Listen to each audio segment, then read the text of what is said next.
You've written a couple pieces lately about the political situation, and I am curious about that. Starting out with a piece you wrote that said that if Joe Biden jumps into the presidential race, the decision will be driven, according to what he's said in recent conversations, by a belief that Hillary Clinton won't be a credible messenger when it comes to income equality. This is on, as always, with your reporting on good authority. So, what's the deal there? First of all, has Biden really not made up his mind yet, you think? Yeah, and he certainly hasn't. Like I said in that story, he thinks that she has a major weakness on what is the key issue for Democrats and for much of the country at this moment. I think it kind of goes to his ability to think like a politician, that he thinks he would be a more credible alternative. I think that he certainly thinks of himself as Mr. Middle Class. He's the guy the Onion is always writing about, who's like, what's he scrubbing down his old Chevy or whatever. The Camaro, I think. The Camaro, of course, right, with his jean shorts on. And he thinks that that's a substitute somehow for his decades of service to the credit card industry in Delaware. Now, on the other hand, maybe he thinks people will be able to cleave the fact that he was the senator from Delaware away from him personally. When politicians have different constituencies, they certainly behave differently. I mean, just look, Kirsten Gillibrand is a nice example. When she was an upstate New York congresswoman, she was one of the more conservative members of the House among Democrats. Once she represented the entire state, she's become a progressive champion. Sometimes people put too much stock in the kind of what do politicians really believe thing, when actually it's more about movements and pressure. But so he sees that opening, and he sees how much the campaign has been foundering. So I think he wants to at least keep it alive, at least keep the possibility alive. I thought it was interesting, Ryan, that this story came up. My read of Biden's record is a lot like yours, pretty much identical to yours. And I felt that on substance, I couldn't see how he would be able to distinguish himself from Hillary Clinton on that. But on the other hand, I do feel, you mentioned those Onion articles, which I think are hilarious. And some of which overlap with your book. I mean, I think there's somewhere. I think he's the local dealer, even. I'm not sure, but he's got a definite, as a kind of retail politician, he does seem to have, and we all know about his gaffes and all that, but he seems to do a terrific job connecting with the average middle class voter. He does come across as a regular person, for lack of a better description, don't you think?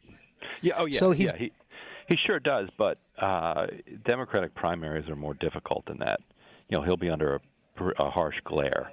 And the other biggest issue in the Democratic primary right now is the Black Lives Matter, the over incarceration and criminalization, and the drug war, and he's also the face of that. 1980s and 1990s tough on crime. Joe Biden created. A lot of these problems. The 94 crime bill was the Biden crime bill.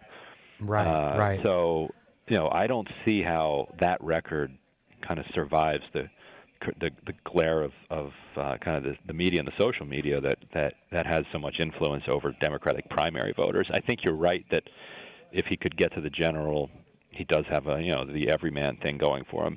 On the other hand, he has run a couple times for president and has never done well. He's also a terrible fundraiser. He's just, there is a, part of fundraising is structural, and he had that advantage with, being kind of a banking industry senator. Part of it is also artistic. There's an art to it, and he's never been good at it. And so that's interesting. That's actually very interesting, because he would need to, first of all, I always, when I discuss electoral politics, always have to, especially primary politics, have to say I do work for Bernie Sanders, so get that conflict out there right away. But that said, it seems to me that both Hillary Clinton spoke for that bill, that 94 crime bill, as first lady, but she seems to have done well in distancing herself from that, at least for the moment. He might have a lot bigger challenge, I would guess. But it's interesting. So basically, it seems to me that he might be in a position where if he's not much of a fundraiser, which I didn't know about him, that that could be a challenge for him because clearly Hillary is a good fundraiser. And then on the kind of populist grassroots side, you've got Sanders. So is it possible? Right. People are talking now as if he came in, he'd be challenging her for the front runner spot. But is it possible he could find himself right in the middle somewhere with no place to go? Oh, I think that's exactly where he would find himself. And I think if he recognizes that, he won't end up making the bid. Because you're right, he's not going to get the grassroots money and the grassroots support.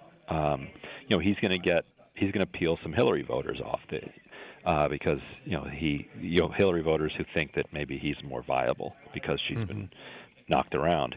But it's not obvious that he is a viable general election candidate necessarily.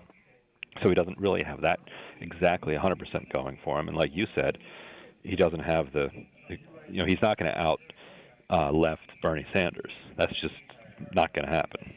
Right. It's interesting because I had been thinking he had a better shot than that. But so any word since you've written this piece? In the piece you said, and you co-wrote it. I should give proper credit to Amanda Turkle and Sam Stein, who were your co-authors on it, and Laura Goldman. But we writers have to stick together. But yes.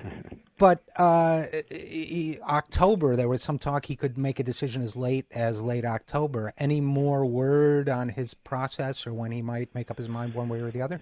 He actually made some public comments today that could be read to be tossing a little bit of cold water on it, saying that his heart and soul have been deeply battered by Bo's passing, and that he's still talking to his family and everybody else to decide if he wants to go into this. So he's certainly leaving the door open, but it was not a full-throated call to his supporters to start rallying behind him. And yet I hear talk about the draft Biden movement gaining momentum and picking up employees and so on. So I guess there are some people out there who want him to run, right? There's no doubt there's a few people that want him to run, and they've got some money and they can make a few hires.